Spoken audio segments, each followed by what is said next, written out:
اللهم صل على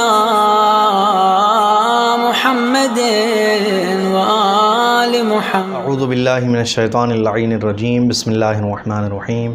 الحمدللہ رب العالمین. الصلاۃ والسلام علی محمد وآلہ الطیبین الطاہرین. محترم ناظرین، فقہی مسائل کا سلسلہ آیت اللہ العظمیٰ سید علی السیستانی حفظہ اللہ کے فتاوی کے مطابق آپ کی خدمت میں پیش کیا جا رہا ہے. برنامہ ریزی تقریباً اس طرح ہوئی ہے کہ سنڈے انشاءاللہ ہفتے میں ایک بار آپ کے سوالات کے جواب دیے جائیں گے، اور اس کے علاوہ مسائل آپ کی خدمت میں پیش کیے جائیں گے. ناظرین کی طرف سے جو سوالات آتے ہیں ان کا جواب ہفتے میں ایک دن صرف سنڈے ہی دیا جائے گا انشاءاللہ. آپ حضرات کی طرف سے جو سوال ہمیں موصول ہوئے ہیں وہ میں انشاءاللہ ایک ایک کر کے اس کے جواب دینے کی کوشش کرتا ہوں. ایک بار پھر آپ کو بتا دیں کہ جواب آغا سیستانی حفظہ اللہ کے فتاوی کے مطابق ہم آپ کو دے رہے ہیں. سب سے پہلا سوال یہاں پر یہ ہے کہ مجنب انسان جو غسل جنابت جس کے اوپر واجب ہو چکا ہے، ایک ایسا انسان کیا کسی کی نماز جنازہ پڑھ سکتا ہے؟ کسی کا انتقال ہو گیا ہے، نماز جنازہ ہو رہی ہے، تو مجنب انسان جو ہے وہ یہ نماز جنازہ میں شریک ہو سکتا ہے؟ تو جی بالکل ہو سکتا ہے. نماز جنازہ میں طہارت عن الحدث والخبث یہ دونوں ہی شرط نہیں ہیں، یعنی وضو والی طہارت اور غسل والی طہارت یہ اس نماز کے اندر نماز جنازہ میں شرط نہیں ہے. نماز جنازہ میں شریک ہو سکتے ہیں. دوسرا سوال یہاں یہ ہے کہ کوئی اگر بزرگ ہے یا کوئی بیمار ہے، بیماری ہی کے عالم میں وہ دنیا سے رخصت ہو گئے، یا بزرگ تھے بہت زیادہ 70-80 پلس تھے، روزے نہیں رکھ سکتے تھے اور اسی دوران وہ گزر گئے، تو ان کے جو روزے ہیں، سوال کرنے والے نے سوال کیا کیا ان کا فدیہ دینا کافی ہے یا ان کی طرف سے قضا بھی کروائی جائے؟ تو جواب یہ ہے کہ روزے کے لیے سب صحت روزہ یعنی روزے کے صحیح ہونے کے لیے ہماری تندرستی اور روزے کا رکھ پانا یہ ضروری ہے. یعنی اگر روزہ ہم برداشت کر سکتے ہیں، ہم رکھ سکتے ہیں، ہماری صحت ہے، سلامتی ہے، تبھی روزہ ہمارے اوپر فرض ہے. ایک بیمار انسان کے جو مسلسل مستقل بیمار ہے، ماہ رمضان کے بعد بھی ٹھیک نہیں ہے کہ وہ قضا کر لے، تو ایسے انسان کے اوپر روزہ ہے ہی نہیں. ہاں، روزہ نہیں رکھ سکتا یہ بیمار انسان تو روزے کے بدلے فدیہ دے گا. فدیہ یعنی ایک مد طعام 750 گرام آٹا دے دیں، 750 گرام چاول دے دیں. وہ ایک روزے کے بدلے، یعنی پورے مہینے ماہ رمضان مبارک میں اگر کسی نے روزے نہیں رکھے تو پورے مہینے کے بدلے 22 کلو آٹا یا 22 کلو چاول وہ دے دیں تو ان کا فدیہ ادا ہو جائے گا. اب یہ صاحب جو بزرگ تھے اور گزر گئے، روزے نہیں رکھ سکتے تھے، تو بزرگوں کے لیے بھی یہی ہے. جو روزہ نہیں رکھ سکتا وہ اس کے اوپر قضا بھی نہیں ہے، چونکہ آئندہ آنے والے ٹائم میں بھی وہ امکانیت اس کے پاس پاسبلٹی نہیں رہے گی روزہ رکھنے کی، یعنی روزہ رکھنا ممکن نہیں ہوگا. تو وہ کیا کریں گے؟ فدیہ دے دیں گے 750 گرام پر روزہ، یعنی ایک مہینے کا 22 کلو. اب یہ صاحب بیماری میں اگر گزر گئے ہیں یا بزرگی میں انتقال کر گئے، ان کے اوپر کچھ روزے تھے، تو اب ان کا جو پیچھے وارث ہے، ان کا بیٹا، ان کی بیٹیاں، ان کی طرف سے فدیہ دے دیں، کافی ہے.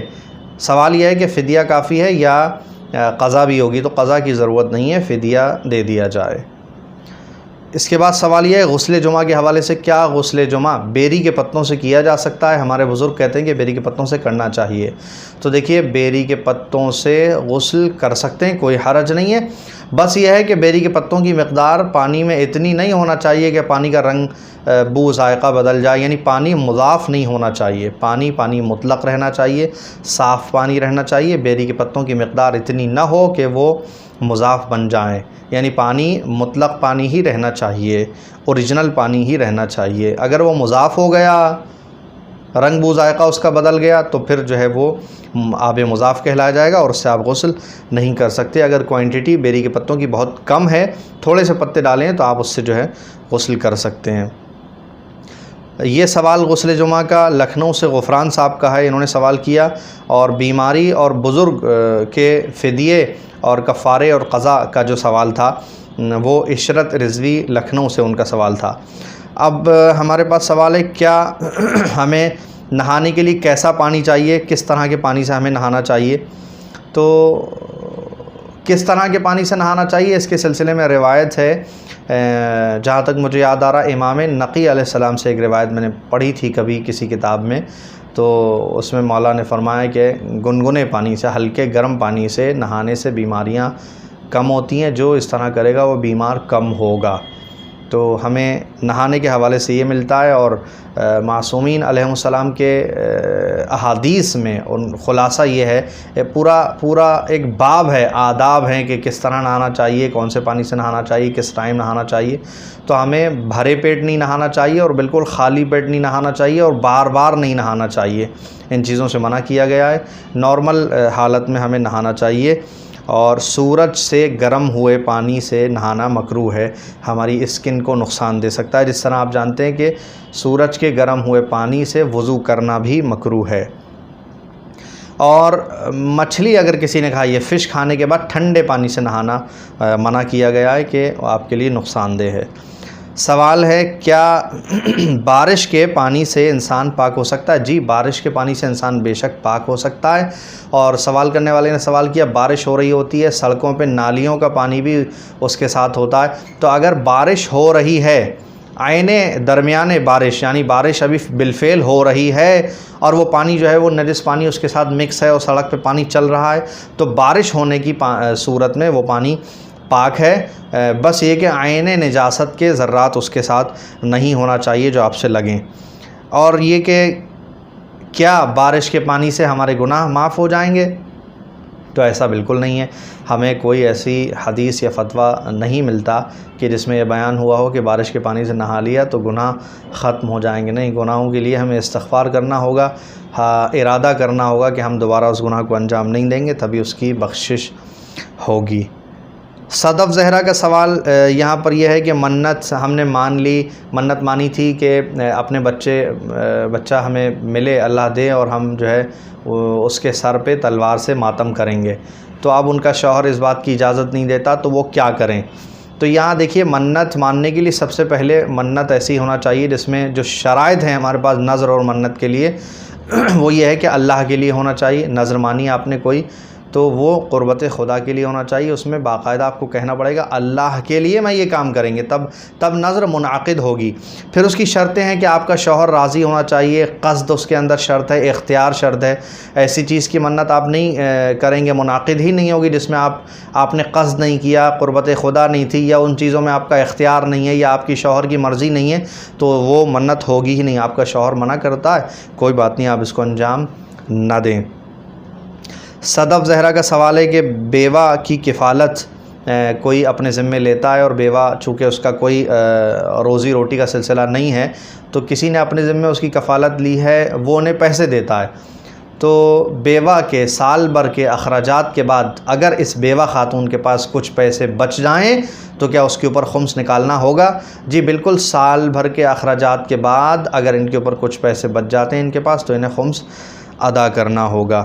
ہینا علی ہیں، انہوں نے سوال کیا، کورونا سے اگر کسی کا انتقال ہو گیا تو ایسی میت کو غسل دے سکتے ہیں؟ جی دینا چاہیے، غسل جو ہے وہ دے سکتے ہیں اور دینا چاہیے، کوئی حرج نہیں ہے۔ اپنا پریکاشن جو میڈیکل سائنس جو ڈاکٹر حضرات ہمیں بتاتے ہیں کہ ہمیں کس طرح کی احتیاطی تدابیر اختیار کرنا چاہیے، اپنے وہ سارے انتظامات کرنے کے بعد آپ کورونا پیشنٹ کو جس کا انتقال ہو گیا غسل دے سکتے ہیں، بلکہ دینا چاہیے۔ غسل ہمارے یہاں مردے کو دینا واجب ہے۔